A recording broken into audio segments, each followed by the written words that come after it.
Ontem, na entrevista coletiva, o Paiva chegou a dizer o seguinte: não, o Vasco esteve perto de fazer um gol, e se faz um gol, o jogo era outro, porque a gente entra no jogo. Paiva, em que momento do jogo você viu que o Vasco esteve perto de fazer um gol? Naquele chute mais ou menos do Paulo Henrique? Numa chegadinha do Verratti? E o que mais?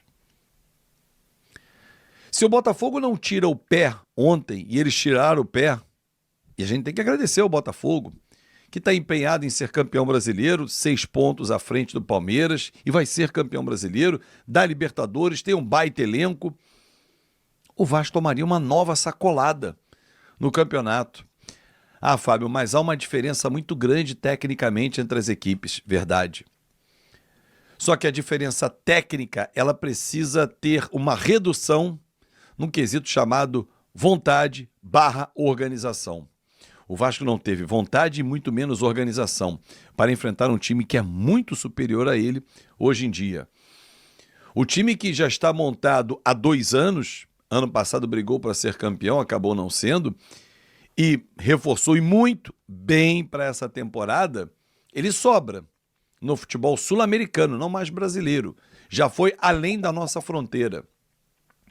O nosso está numa remontagem, com o presidente Pedrinho tentando encontrar caminhos. 2025, aí sim ele vai botar as mãos efetivamente nesse elenco.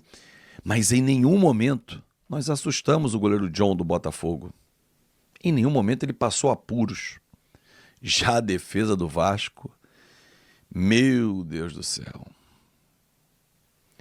O que tomou de sufoco a defesa do Vasco? Mais uma expulsão do João Vitor, 3ª nessa temporada, né? Ah, ele é muito afoito, ele tem muita vontade. Você já reparou, torcedor, que o futebol permite uma série de coisas, mas tudo reflete na mãezada? Não, puxa, ele tem muita vontade, puxa, ele é muito novo. Quando perguntado sobre o Coutinho na coletiva, ele falou, não, nós temos que ter muito cuidado com o Coutinho.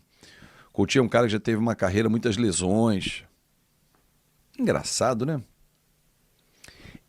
O futebol produz trabalhadores muito bem amparados por escudos humanos, que são os superiores. Não há cobranças. O João Vitor é expulso pela 3ª vez. Tudo bem que o primeiro cartão é culpa do francês, do Dimitri Payet, que dá um calcanhar ridículo. Que, aliás, parênteses, mais uma atuação abaixo do nível de um camisa 10 que ganha R$1,5 milhão. O que a gente viu contra o Bahia foi um sopro, um ponto fora da normalidade de Dimitri Payet. Sabe um elétrico que faz assim, tchum, tchum, aí baixa? É o Payet. Bahia, Botafogo. Aí vai ser assim contra o Fortaleza? Um futebol medíocre. Para um camisa 10 do Vasco que ganhou R$1,5 milhão, muito pouco. Agora a pergunta ali é essa, né? Porque o Paiva falou que o Vasco tem objetivos. Ele não definiu um objetivo, né? Primeira coisa, ainda é matematicamente se livrar do rebaixamento. Porque a pontuação... Como assim? Não, porque não pode perder todos os jogos daqui até o final do campeonato. Tá, com quantos pontos o Vasco? 43. Faltam 6 jogos. Pelo amor de Deus. E quanta gente tem atrás? Mas tem muita gente perto. Mas não pode ficar parado, porque a atuação ontem é desesperadora. O cara que olha, se jogar assim sempre, não ganha de ninguém. Então tem que melhorar. Não, mas peraí, foi contra o Botafogo. Sim, é verdade. E eu acho que vai melhorar. Eu acho que tem aí 6 jogos, que ganhe 2 e empate 2. Ele pode pensar numa Sul-Americana ou, quem sabe, até numa Libertadores. Semana, o quê? Faz 2 semanas, no máximo. O Vasco ganhou 2 seguidas. Ganhou do Cuiabá e do Bahia, Mas foi? já não vinha ganhando antes também, né? Sim, mas Tinha- o que eu estou tinha tido dizendo, uma seca. foi desastrosa a atuação ontem, concordo. Mas tem que levar em consideração o O tamanho do jogo do adversário. Cuiabá foi um dos piores jogos do campeonato, mas o Não, Vasco mas venceu. ganhou. Então, eu acho que não tem um objetivo totalmente definido. É o que der para arrumar. Assim, seria interessante para o clube voltar a competições internacionais. O Vasco tem que pensar, na minha opinião. Sim. Eu acho que isso está até no Rebaixamento, eu discurso não do consigo ver, Paiva. Eu percebi a ordem que ele colocou. Ele fala Sul-Americana e talvez Libertadores. Na cabeça dele é isso também. Porque a pontuação que o Vasco tem hoje permite imaginar essa possibilidade. Sim. Né? Se ele conseguir ali mais umas 3 vitórias desses 6 jogos que restam, são mais 9 pontos. Para a Sul-Americana, você está falando, né? Não, aí, se o Vasco está em nono, se ele consegue um 7º lugar, é praticamente certo que vai à Libertadores. Então você tem à frente do Vasco hoje o Bahia e o Cruzeiro, né? 7º e 8º colocados.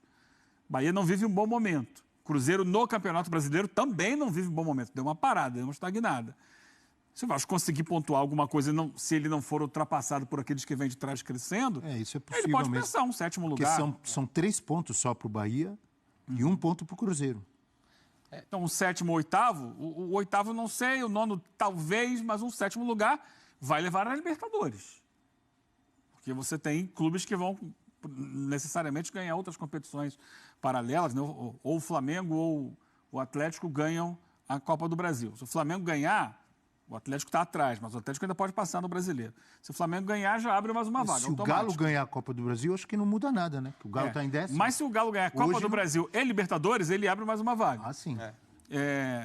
Se o Botafogo ganhar a Libertadores. Aí abre mais uma. Então, assim, você tem essas. Se o Cruzeiro ganhar a Sul-Americana, o Cruzeiro estando à frente, ele também abre uma vaga. Então, são situações que podem acontecer ali para um 7º, para o 8º, quem sabe até para o 9º. Mas a realidade, assim, se a gente olhar para o campo hoje do Vasco, não é de um time de Libertadores. Se ele for para a Libertadores, ele terá dificuldade para chegar, na fase preliminar, terá dificuldade para chegar à fase do grupo. Aí tem que melhorar para o ano que vem. Aí é um segundo momento. O que será o Vasco ano que vem? Que jogadores ficam, que jogadores poderão chegar, que investimento poderá ser feito, o Vasco vai vender a SAF, não vai vender a SAF, porque a realidade do Vasco hoje é o que tem ali. É esse time, e agora, como é que vai ser para o ano que vem? Porque o Pedrinho pegou meio de temporada, com o elenco montado, mais ou menos, tentou trazer um outro jogador, trouxe o Felipe Coutinho e tal. Mas qual é o orçamento do Vasco? Quem vai comprar a parte da 777 na SAF? De repente pode chegar alguém que injete dinheiro, melhore muito. Pode ser, olhando no copo meio cheio. No final do ano aí chega um grande investidor, compra a parte da 777, aceita ter uma gestão compartilhada, que é o que o Vasco quer hoje, com o clube associativo e, de repente, pode ser um ano muito melhor. A gente não sabe o que vai ser o 2025 do Vasco. Essa é uma grande interrogação. Atrapalhou muito o Vasco, além de algumas lesões, como o do Adson, né? Esses 2 jogadores-chave que se espera muito deles e que foram muito abaixo. Um deles, o Payet. Ontem só o Payet começou a temporada, parecia que estava bem fisicamente, mais magrinho e tal, mas está muito abaixo, inclusive fisicamente. Sim. E outro é o Felipe Coutinho, que pouco jogou. Ou está lesionado, ou está mal fisicamente, ou... Concorda ou não? Hoje são 2 craques para juntar, para você contar com um. Né? São 2 meios jogadores. Tentar contar com um, né? Do ponto de vista... Tentar, porque ontem, por exemplo, nem pude, né? O Felipe não estava, o Payet joga só meio tempo. Eu começaria, assim, sendo bem prático, eu começaria essa reestruturação pelos volantes. Eu acho que o Vasco tá ruim de volante. Tá ruim de volante. Que hoje é uma parte fundamental do time. E Então, lembrando que a pro ausência time de andar. Jair e Paulinho também foi muito determinante para isso na temporada, né? Pois é. Eram jogadores mas- cruciais. O Paulinho Mas Hugo sai Moura e o Matheus Carvalho, que foram jogadores importantíssimos desde a chegada do Paiva no Vasco, porque deram ali uma segurança defensiva ao time. Só que quando você chega num estádio e precisa deles com a bola no pé, é um desastre. Não acertam nada, quando acertam é um feijão com arroz que não acrescenta muito, é um toque para um lado, um toque para trás. Muitas vezes perdem a bola, são desarmados com facilidade. Aí você olha para o banco, também os jogadores do banco não acrescentam, quando entram o Galdames, quando entram os Força. São jogadores que não conseguem melhorar a qualidade do meio-campo do Vasco. E é um ponto crucial para qualquer time de futebol hoje. O jogo passa muito pelos volantes. E assim, pegando até esse ponto que vocês estão falando em relação à qualidade do elenco, as lesões que o Abel lembrou muito bem, Adson, David, Jair, Paulinho, a turbulência que passou, a situação era muito complicada no meio da temporada, quando o Pedrinho assume, foi ainda no meio do contexto da goleada para o Flamengo. É um milagre o Vasco estar nessa... Assim, o Vasco está na frente do Fluminense, na frente do Grêmio, na frente de um monte de gente. Então, Você imagina, do Atlético Mineiro, Exato, no Campeonato Abel. Brasileiro. Então, juntando tudo isso, e aí falando desse recorte, não estou falando da grandeza do clube, mas falando do momento, de um time que brigou contra o rebaixamento e se safou na última rodada, com todas essas dificuldades dentro e fora de campo, eu acho que o torcedor do Vasco, se pensar racionalmente, ele poderia estar contente com uma vaga na Sul-Americana, pensando em todas as dificuldades. Lógico, pela grandeza da instituição, e o Vasco é gigante, é clube para estar na Libertadores direto, é para estar ganhando títulos continentais e nacionais com frequência, mas tem que considerar o contexto, o momento que o clube vive.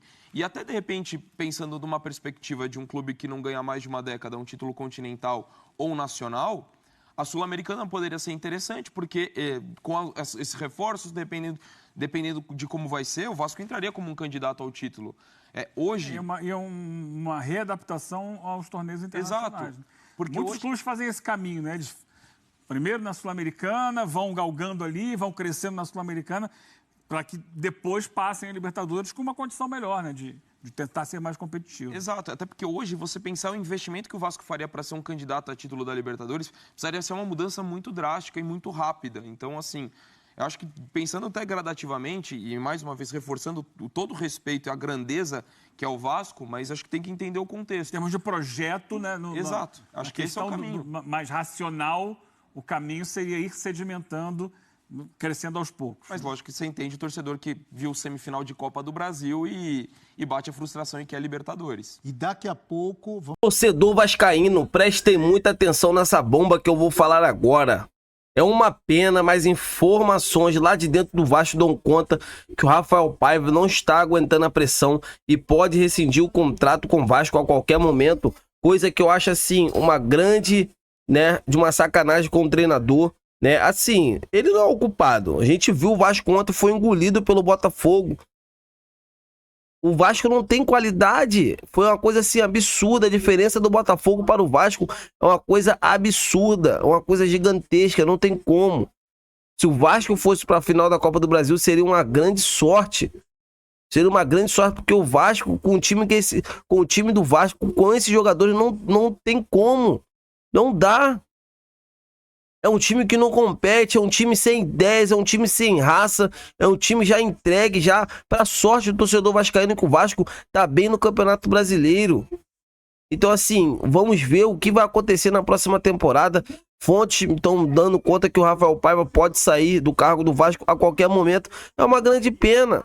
O Rafael Paiva é o menos culpado disso tudo. Pode ter alguns erros ou outros ali, mas ontem a gente viu a diferença entre Vasco e Botafogo. É uma diferença absurda. Não tem o que muito culpar Rafael Paiva, não dá. Essa que é a verdade. Torcedor vascaíno, essa que é a verdade. O que vocês acham? Seria uma boa rescindir o contrato com o Rafael Paiva? Não seria? Deixa aqui nos comentários pra gente estar debatendo sobre esse grande assunto. Eu tô indo nessa. Se inscreva no canal, deixa o like. O sentimento não pode parar. Fiquem com Deus.